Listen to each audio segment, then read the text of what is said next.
Bonjour et bienvenue dans cette nouvelle vidéo du programme Apprendre, vidéo qui vise à accompagner l'usage du cahier du GTE 1.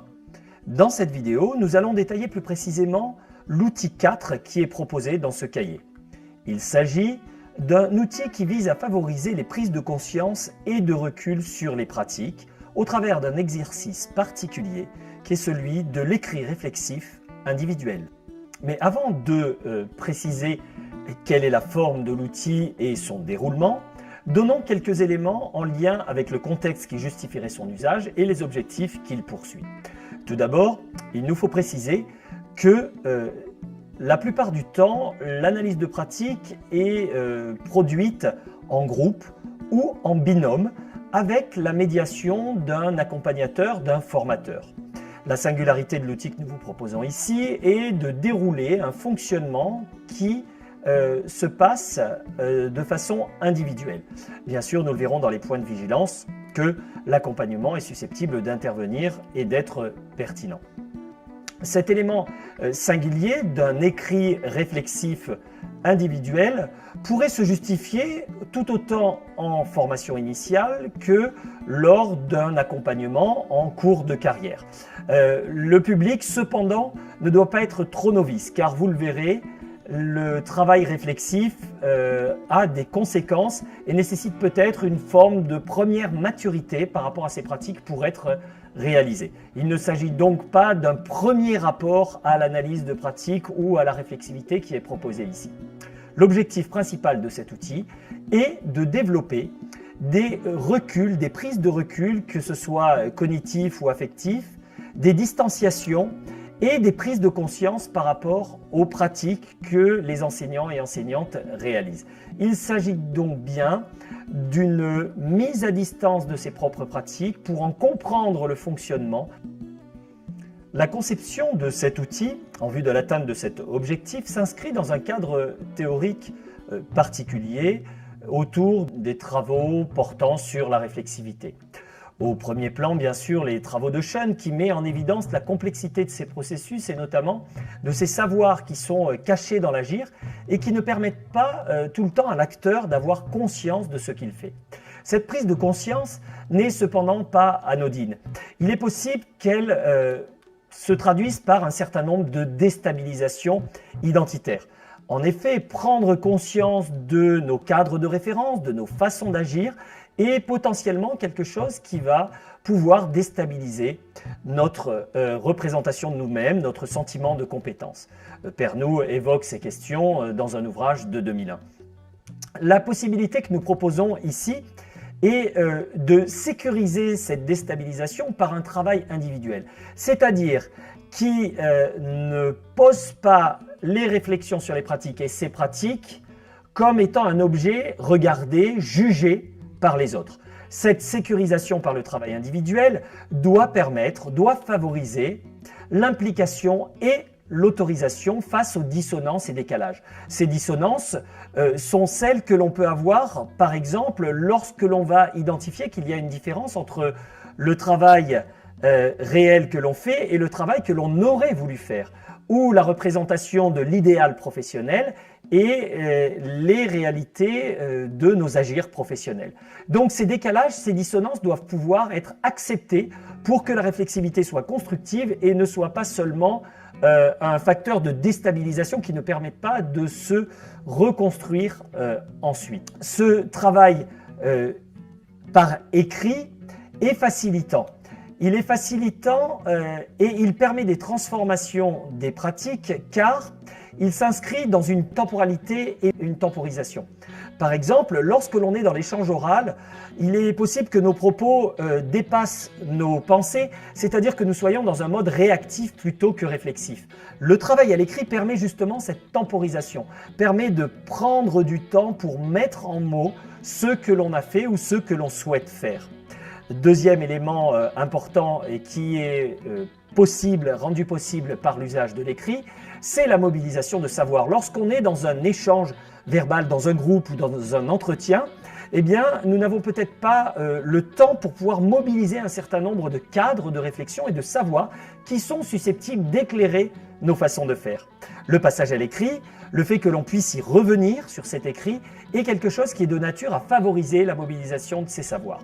Et puis, dernier point, c'est que l'écrit donne à voir, c'est-à-dire que cela nous permet de visualiser, que l'on fasse une phrase, un schéma, un dessin, tout cela nous permet de donner à voir et de revenir.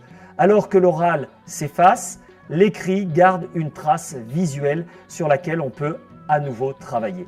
Ces éléments théoriques sont au fondement de la conception de notre outil.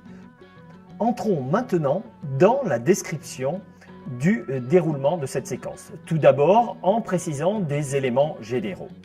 L'outil qui est proposé s'effectue donc, comme nous venons de le préciser, par un travail individuel à l'écrit. Ce travail se déroule sur 3 séquences qui durent environ chacune 1h30. On peut aller de 1h à 2h en termes de selon l'implication du participant, de l'enseignant ou de l'enseignante. Ces séquences sont constituées de 3 étapes chacune. Ces étapes, nous allons en déplier le contenu spécifique. On notera qu'une proximité entre chacune des séquences est pertinente pour qu'il y ait une forme de mémoire et de travail, si ce n'est à chaud, car le travail à chaud peut présenter les risques d'une analyse plus réactive que réflexive, si ce n'est à chaud, mais d'un travail qui n'est pas trop éloigné, qui ne soit pas oublié. Donc une distance entre des séquences d'environ 15 jours à 1 mois et demi paraissent appropriées pour mettre en œuvre ce dispositif que je vais maintenant vous décrire plus en détail. Vous retrouverez dans le cahier du GTE1 l'ensemble des éléments qui vont maintenant vous être présentés. Vous trouverez à partir de la page 45 ainsi le détail de chacune des séances, comme on le voit à l'écran, qui sont ensuite sous-découpées en étapes avec les consignes et les contenus que je vais maintenant vous présenter. La première séquence débute par un travail d'écriture au sujet d'une pratique professionnelle qui a été vécue par l'enseignant ou l'enseignante. Il ne s'agit pas forcément d'une pratique qui est vécue comme un problème ou une grande difficulté, mais quelque chose qui a été fait et qui mériterait d'être développé au travers d'une compréhension rendue possible par l'analyse. Ce travail peut à tout moment être interrompu par des pauses pour écrire en parallèle les questions, les remarques qui viennent à l'esprit du participant. Cette première étape donne lieu à l'écriture d'un document, d'un récit de 1 à 5 pages. La deuxième étape de cette séquence 1 est constituée par un retour sur le récit qui a été produit. Il s'agit ici pour l'enseignant ou l'enseignante de répondre aux questions suivantes. Quelle est la structure du récit et pourquoi? Le récit peut être chronologique, peut être entièrement descriptif, peut être problématisant, peut être systémique, peut être impressionniste. Et donc, quelle est cette structure et pourquoi? Quels sont les registres utilisés dans le récit? Il va s'agir ici d'identifier est-ce que le récit est fait à partir de la description de processus qui sont ou qui relèvent de la didactique, de la pédagogie, du climat relationnel au sein de la pédagogie, de la gestion de l'espace. Donc quels sont les registres utilisés pour décrire la situation, la pratique vécue? Et puis, troisième question, quels sont les savoirs académiques et professionnels qui sont mobilisés et pourquoi? Est-ce que j'ai utilisé pour produire mon récit une grille spécifique de description, par exemple une grille sociologique ou une grille psychosociologique, ou alors plutôt une analyse qui est systématiquement sur la granularité du contenu, donc didactique? Autre question que peut se poser l'enseignant ou l'enseignante à partir de son récit, quels sont les verbes d'action qui sont utilisés et en quoi cela me permettrait de définir une sorte de carte d'identité de l'enseignant que je suis? Si j'ai utilisé énormément de verbes qui sont dans l'injonction, eh bien peut-être qu'ils dénotent un style pédagogique ou un style relationnel que j'utilise. Quelles sont les valeurs sous-jacentes? Vous le voyez, il s'agit ici donc d'analyser le récit avec différents filtres, différents spectres, une approche multi-réfléchie qui nous permet d'entrer dans un processus réflexif. Cette phase est donc assez longue, cette phase d'expertise du récit. Elle peut durer entre 45 minutes et 1 heure. Et elle aboutit dans cette séquence 1 à une troisième étape qui est une phase de recul, cette fois non plus sur le récit, mais sur ce qui a été vécu. Et donc, c'est un bilan réalisé sur cette première séquence. Ce bilan peut se faire au travers de 3 questions principales. Quelles sont les réflexions à l'issue de cette séquence? Quels sont les apprentissages réalisés sur soi, sur le métier? Et puis aussi, quelles sont les perspectives de formation qui ont pu être ou qui ont pu s'ouvrir en fonction du travail qui est réalisé. Cette séquence, je l'ai précisé au départ, peut durer environ 1h30 et c'est la base de notre premier travail d'écrit réflexif individuel qui pourrait s'arrêter là, mais vous verrez que dans les séquences 2 et 3, nous complétons ce travail. Au cours de la deuxième séquence, l'enseignant ou l'enseignante va réaliser un deuxième écrit. Celle-là, nous l'avons dit, peut être, cette réalisation peut être 15 jours après, 1 mois après, mais il faut une proximité. Entre la séquence 1 et la séquence 2, peut-être qu'il y a un intérêt à ce que le temps soit réellement assez court. Il s'agit dans cette séquence 2 à nouveau d'écrire le récit d'une pratique professionnelle, mais cette fois, ce n'est plus quelque chose que l'on a vécu, mais il s'agirait d'une pratique enseignante idéale. Le contexte est libre, l'enseignant ou l'enseignante peut donc s'exprimer sur ce qui lui semble être le meilleur de la réalisation d'une pratique professionnelle dans le contexte d'enseignement. Comme dans l'étape 1.1, à tout moment, des pauses peuvent être faites pour écrire en parallèle les questions et remarques qui viennent à l'esprit. Le document d'écriture de cette pratique idéale peut être d'une longueur de 1 à 5 pages, comme lors de la séquence 1. L'étape numéro 2 de cette séquence 2 reprend le même canevas que celui que nous avons présenté dans la séquence 1. Il s'agit de répondre aux mêmes questions, la structure du récit, les registres du récit, les savoirs académiques mobilisés, les verbes d'action employés, pour faire apparaître cette carte d'identité de l'enseignant, cette fois non plus la carte d'identité de ce que l'on est dans la pratique, mais de ce que l'on imagine être l'idéal d'une pratique d'enseignant ou d'enseignante. La troisième étape, comme dans la séquence 1, vise à réaliser un bilan de ce qui a été fait, les réflexions issues de cette séquence, les apprentissages réalisés sur soi et sur le métier, mais aussi les perspectives de formation que cette séquence peut ouvrir. La troisième séquence est consacrée à une mise en perspective des 2 séquences précédentes. Ainsi, dans une première étape, il s'agira de comparer le contenu des 2 récits. De le comparer à partir des différents indicateurs qui ont déjà été utilisés. Les structures, les registres, les verbes, les compétences qui ont été évoquées, les représentations, les valeurs sous-jacentes. Durant cette phase, l'enseignant ou l'enseignante peut laisser venir toutes les réflexions, mais aussi les émotions. On peut imaginer par exemple que le décalage entre l'idéal et la pratique réelle soit très notable lorsqu'on met en perspective les 2 récits.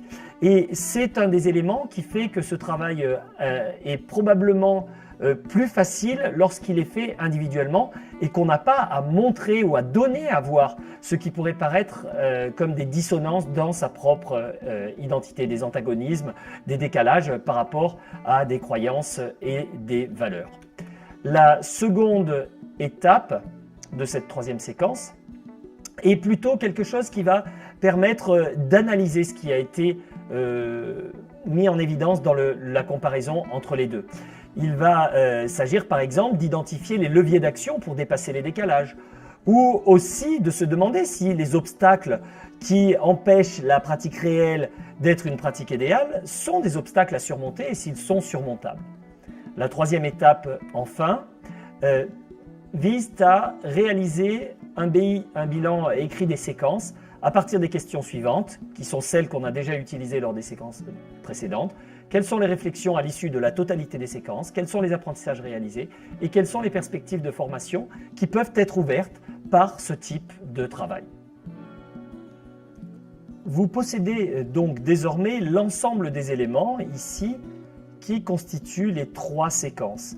Ces 3 séquences, on l'a dit, peuvent être espacées de 15 jours à 1 mois et demi pour pouvoir faire sens, pour pouvoir réactiver des éléments de mémoire, mais aussi pour pouvoir être dans un schéma sécurisé qui permet à l'apprenant de se retrouver au travers de cette structure individuelle d'écriture dans un climat sécurisant pour accepter de se prendre pour objet d'analyse et donc d'éventuellement rendre constructives les dissonances et décalages qu'il pourrait faire apparaître.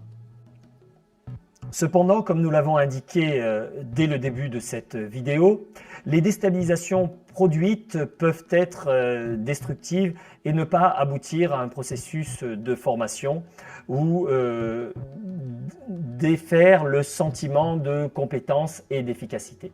Il y a donc quelques points de vigilance sur lesquels le formateur qui propose ce dispositif doit être alerté. Le premier point est l'hétérogénéité de nos rapports à l'écrit.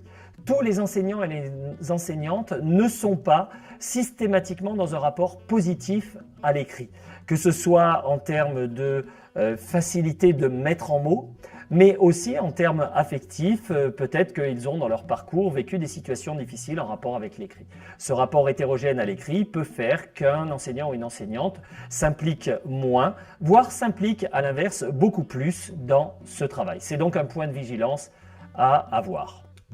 Le deuxième élément est que face à ces déstabilisations, il est aussi tout à fait possible qu'un accompagnateur, un formateur puisse travailler à l'entretien de la dynamique, notamment interséquence par exemple.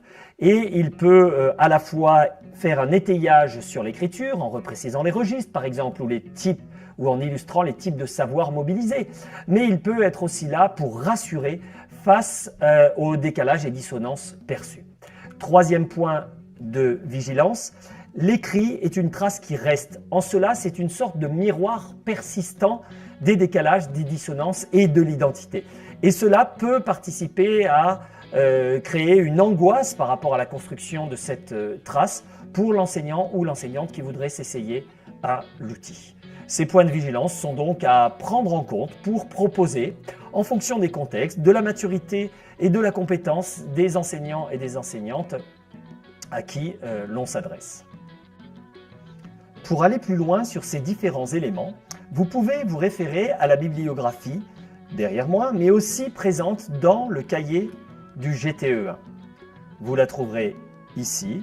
Elle détaille un certain nombre d'auteurs et de références qui vous permettront de déplier les logiques par rapport à la conception de cet outil, mais aussi d'en comprendre les principes et éventuellement de vous les approprier pour pouvoir développer vos propres dispositifs. Voilà, cette vidéo est maintenant terminée.